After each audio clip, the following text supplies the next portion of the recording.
Chapter 7. Receptivity. In order to lay the foundations for practical work, the student must endeavour to get a clear conception of what is meant by the intelligence of undifferentiated spirit. We want to grasp the idea of intelligence apart from individuality, an idea which is rather apt to elude us until we grow accustomed to it. It is the failure to realize this quality of spirit that has given rise to all the theological errors that have brought bitterness into the world, and has been prominent amongst the causes which have retarded the true development of mankind. To accurately convey this conception in words is perhaps impossible, and to attempt definition is to introduce that very idea of limitation which it is our object to avoid. It is a matter of feeling rather than of definition, yet some endeavour must be made to indicate the direction in which we must feel for this great truth if we are to find it. The idea is that of realizing personality without that selfhood which differentiates one individual from another. I am not that other because I am myself. This is the definition of individual selfhood. But it necessarily imparts the idea of limitation, because a recognition of any other individuality at once affirms a point at which our own individuality ceases and the other begins. Now this mode of recognition cannot be attributed to the universal mind. For it to recognize a point where it ceased and something else began would be to recognize itself as not universal. For the meaning of universality is the including of all things. And therefore, for this intelligence to recognize anything as being outside itself would be a denial of its own being. We may therefore say without hesitation that, whatever may be the nature of its intelligence, it must be entirely devoid of the element of self-recognition as an individual personality on any scale whatever. Seen in this light, it is at once clear that the originating, all-pervading spirit is the grand impersonal principle of life, which gives rise to all the particular manifestations of nature. Its absolute impersonalness, in the sense of the entire absence of any consciousness of individual selfhood, is a point on which it is impossible to insist too strongly. The attributing of an impossible individuality to the universal mind is one of the two grand errors which we find sapping the foundations of religion and philosophy in all ages. The other consists in rushing to the opposite extreme and denying the quality of personal intelligence to the universal mind.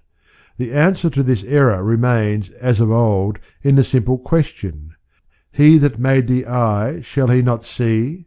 He that planted the ear, shall he not hear?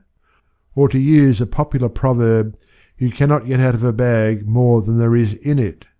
And consequently, the fact that we ourselves are centres of personal intelligence is proof that the infinite, from which these centres are concentrated, must be infinite intelligence. And thus we cannot avoid attributing to it the two factors which constitute personality, namely intelligence and volition.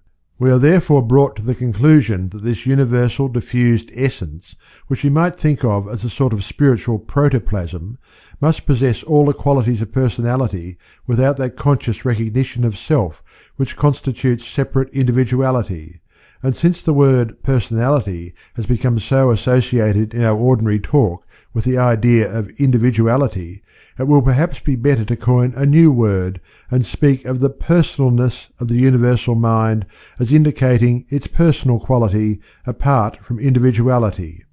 We must realize that this universal spirit permeates all space and all manifested substance, just as physical scientists tell us that the ether does, and that wherever it is, there it must carry with it all that it is in its own being. And we shall then see that we are in the midst of an ocean of undifferentiated yet intelligent life, above, below, and all around, and permeating ourselves both mentally and corporeally, and all other beings as well. Gradually, as we come to realize the truth of this statement, our eyes will begin to open to its immense significance. It means that all nature is pervaded by an interior personalness, infinite in its potentialities of intelligence, responsiveness, and power of expression, and only waiting to be called into activity by our recognition of it.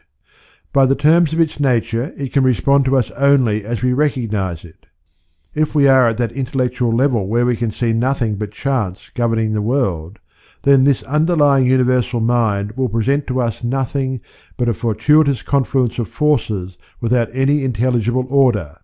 If we are sufficiently advanced to see that such a confluence could only produce a chaos and not a cosmos, then our conceptions expand to the idea of universal law, and we find this to be the nature of the all-underlying principle. We have made an immense advance from the realm of mere accident into a world where there are definite principles on which we can calculate with certainty when we know them. But here is the crucial point. The laws of the universe are there, but we are ignorant of them, and only through experience gained by repeated failures can we get any insight into the laws with which we have to deal. How painful each step, and how slow the progress! Eons upon eons would not suffice to grasp all the laws of the universe in their totality, not in the visible world only, but also in the world of the unseen. Each failure to know the true law implies suffering arising from our ignorant breach of it, and thus, since nature is infinite, we are met by the paradox that we must, in some way, contrive to compass the knowledge of the infinite with our individual intelligence, and we must perform a pilgrimage along an unceasing via dolorosa beneath the lash of the inexorable law, until we find the solution to the problem. But it will be asked, may we not go on until at last we attain a possession of all knowledge? People do not realize what is meant by the infinite, or they would not ask such questions. The infinite is that which is limitless and exhaustless. Imagine the vastest capacity you will, and having filled it with the infinite, what remains of the infinite is just as infinite as before. To the mathematician this may be put very clearly. Raise x to any power you will, and however vast may be the disparity between it and the lower powers of x, both are equally incommensurate with x to the nth. The universal reign of law is a magnificent truth. It is one of the two great pillars of the universe, symbolized by the two pillars that stood at the entrance to Solomon's temple. It is Yakin, but Yakin must be equilibrated by Boaz. It is an enduring truth which can never be altered that every infraction of the law of nature must carry its punitive consequences with it. We can never get beyond the range of cause and effect. There is no escaping from the law of punishment except by knowledge. If we know a law of nature and work with it, we shall find our unfailing friend ever ready to serve us and never rebuking us for past failures. But if we ignorantly or wilfully transgress it, it is our implacable enemy until we again become obedient to it, and therefore the only redemption from perpetual pain and servitude is by a self-expansion which can grasp infinitude itself. How is this to be accomplished? By our progress to that kind and degree of intelligence by which we realize the inherent personalness of the divine all-pervading life, which is at once the law and the substance of all that is. Well said the Jewish rabbis of old, the law is a person.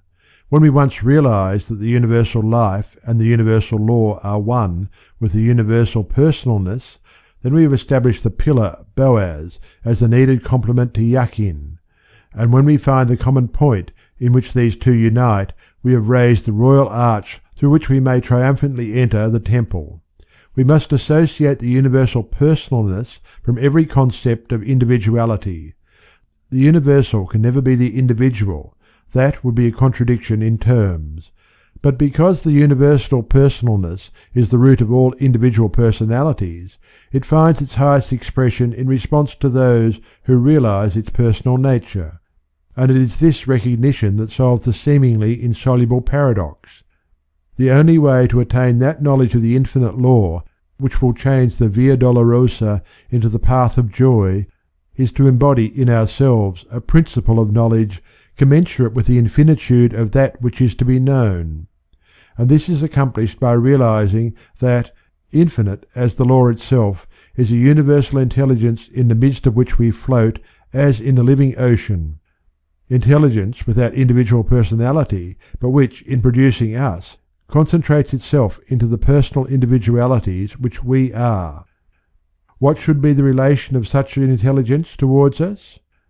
Not one of favoritism, not any more than the law can it respect one person above another, for itself is the root and support for each alike.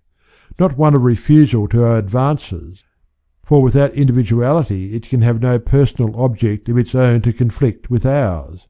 And since it is itself the origin of all individual intelligence, it cannot be shut off by inability to understand.